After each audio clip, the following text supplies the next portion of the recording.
اقول لك على حاجه. يوم الايفنت بتاع اي ال اكس كنت لابس بدله سودا، ورحت البنك هناك، فدخلت للراجل بقى كده طول بعرض بقى والنضاره الشمس بقى ومش عارف ايه. قلت له لو سمحت انا عايز $13 فك. قال لي نعم. قلت له اه عايز $13 فك. قال لي طب حضرتك محتاجهم ليه؟ قلت له عشان عايز اوزعهم على الناس في اي ال اكس. الراجل ده بص لي بصه انا تقريبا عمري في حياتي ما هنساها يعني. كان متخيل بقى، وعملاء جنبي بيسحبوا مش عارف اللي بيسحب 50,000 واللي بيسحب 100,000 ومش عارف ايه. فانا بقول له لو سمحت انا عايز يعني $20 وعايزهم دولارات فك عشان اعرف اوزعهم على الناس. هي بصراحه حاجه مش نظرته مش هتفيدني طول حياتي بصراحه، لان كانت بصته اللي هو ايه ده؟ اوكي. وفعلا قعد يدور على الفك لحد لما لقاها في الاخر. التحديث اللي عن طريقه هتعرف توفر فعليا مئات الدولارات لو انت بتقدم على اب وورك، ولحد دلوقتي لسه ما حدش قادر يشوف البروبوزلز بتاعك. التحديث دوت من كتر اهميته انا مسميه التايم باك ماشين، او بمعنى اصح خاصيه الرجوع في الزمن، لان فعلا اب وورك عمل حاجه انا ما كنتش متخيل ان هو يعملها.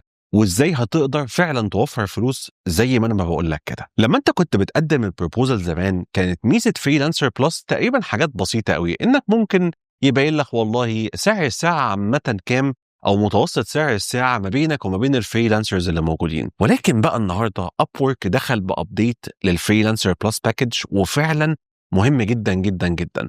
انتوا مش متخيلين قد ايه ان الابديت ده هيفرق معاك لو انت حاسس انك عملت غلطه في الكفر ليتر بتاعك. اب وورك عمل دلوقتي خاصيه وانت بتكتب الكفر ليتر، لو عملت سبميت وبعت الكفر ليتر للعميل هتلاقي عندك القابليه انك ترجع بالزمن، او معاك 6 ساعات من ساعه ما انت بعت الكفر ليتر عشان تعدل في الكفر ليتر ده. تقول لي حسن بجد يعني دي حاجه مهمه؟ اقول لك طبعا، لان احيانا مش بس ان انت حجزت في اول 5 اشخاص بيقدموا على الشغلانه دي، ده انت كمان ممكن تشوف ايه الحاجات اللي انت كان نفسك تكتبها وتحطها للعميل.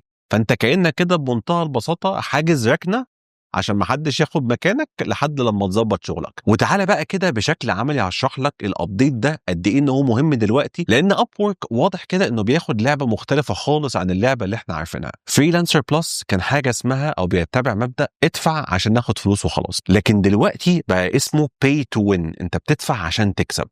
لما العميل النهارده يشوف ان انت مظبط الكفر ليتر بالظبط بالسكيلز اللي هو محتاجها والكلمات المفتاحيه اللي انت بتحطها في الكفر ليتر، فرص ان انت تتعين بتبقى عاليه جدا. وفي نفس الوقت كمان بيديك تاريخ العميل، هل العميل ده اكتف ولا مش اكتف، هل هو اصلا شاف الرسائل ولا لا. مش كده بس، كمان بيبين لك المنافسين اللي معاك هل هم توب ريتد، هل هم لسه مبتدئين، عاملين كام. الحاجات دي كلها انا هشرحها لك دلوقتي كده، ركز معايا ويلا بينا. افتكر ان انت دايما عندك مسج هنا اهو بيقول لك ايه your proposal has not been opened by the client. طبعا لو العميل فتح الكفر ليتر بتاعي خلاص مش هينفع ان انا ايديت. دلوقتي انت معاك فرصه ذهبيه انك تعمل حاجتين مهمين جدا جدا جدا. ده شكل التحديث هنا هو بيقول لك ايه كام مسج اتفتحت، او كام مسج ما اتفتحتش لحد دلوقتي عفوا. المسجات اللي فتحت قد ايه، الناس اللي تم اختيارهم عشان يتعمل لهم انترفيو قد ايه، الناس اللي العميل بعت لهم مسج كام واحد.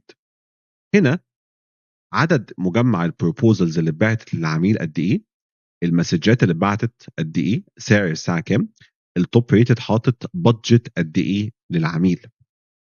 طب ده بيدينا فرصه عامله ازاي؟ لو جينا هنا ودوسنا على edit your bid، لو في 5 مقدمين وانت حجزت مكان في الاوائل ما بينهم هنا اهو، في التوب 5 اللي هم بيطلعوا للعميل، والله كله حاطط 300. طب ما انا مثلا ممكن احط 290، بس اياك تحط نص السعر، اوكي العميل هينفض لك وش يعني. فهنا انت عدلت السعر. ايه ده انا اتلخبطت، انا كنت ممكن اعمل ده في 6 شهور. ماشي، لا انا ممكن اخليها اقل من شهر. بص بقى انا هظبط لك البروجكت بتاعك في اقل من شهر. دي انا كنت حاططها غلط بالعمد عشان العميل يشوف ان انا هوصل في شكل احسن شويه. طب تعالوا بعد كده نشوف بقى حاجه مهمه جدا جدا جدا. ده الانسايتس اللي هي بتبين زمايلك الفريلانسرز، او بمعنى اصح المنافسين، خبرتهم قد ايه، عملوا فلوس قد ايه، مخلصين شغلانات قد ايه. والاهم بقى عندي اللي هيجيب لك شغل بعد كده وهيظبط لك المحرك البحث عندك اكتر كمان، السكيلز اللي هي محطوطه ديت. دي السكيلز اللي زمايلي الفريلانسرز حاطينها في نفس الشغلانه المطلوبه. فمعنى كده ان الناس ديت اللي هي عامله $17,000 مخلصه 42 شغلانه بقى لهم 10 سنين على اب وورك، وكمان معدل نجاحهم 100% دوت اللي هو الجي اس اس. الناس ديت حاطه السكيلز دي في البروفايل بتاعها، وكمان جايب لك اوبشن انك تفتح البروفايل بتاعك على طول وتخش تعمل له ايديت بالسكيلز دي. انت متخيل؟ فانت كده بتاخد كل السكيلز اللي احنا بنسميها بالانجلش التوب تير او قمه القمه من الفريلانسرز بيستخدموها في البروفايلات بتاعتهم. طبعا انا كنت شرحت لكم طريقه ازاي تعرفوا تجيبوا فيها احسن سكيلز موجوده في الفيديو بتاع اب وورك اللي انا شرحته قبل كده فوق في الاي. نيجي بقى عند اهم حته هنا اهو. ظبطنا السعر، ظبطنا السكيلز، ظبطنا التوصيل بتاع او مثلا مده او التايم لاين اللي احنا هنوصل فيه المشروع بتاعنا. نيجي بقى ازاي ان احنا نصلح العك اللي احنا عملناه دوت. هنيجي هنا اهو، اقول له والله سيف، وبعد كده هاجي هنا اهو، بعد كده هاجي اقول له edit proposal. انزل تحت خالص، تروح جاي ماسح الكفر لتر، تكتب الكلام اللي انت عايزه.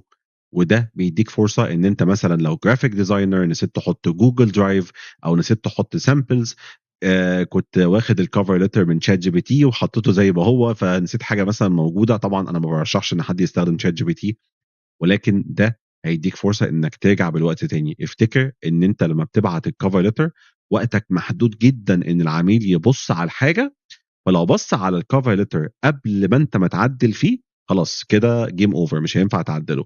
ولكن انا شايف ان هو التحديث قوي جدا من اب وورك، ده بيدينا فرصه كويسه قوي ان احنا نعدل الاخطاء بتاعتنا. بتحجز مكان في اول 5 اشخاص وبناء عليه خلاص انت بعت الكفر ليتر، الحق اخش اعدله على طول واسمها ان انت حجزت المكان التاني مثلا. ولو اني شايف، ودايما بقول للناس، لو انت كاتب كفر ليترز كويس مهما كان عدد الفريلانسرز اللي مقدمين، طبعا مش 15 20 واحد، يعني لو لسه مثلا في اول 10 وانت كاتب هاي كواليتي كفر ليتر، ده هيفرق معاك جدا وبجد هيجيب لك شغل. لان كده كده العميل مش هيشوف اول 5 يقول لك ايه ده خلاص انا هعين اول 5. لا، هو الموضوع يا صاحبي مش بيمشي كده. الموضوع بيمشي ازاي؟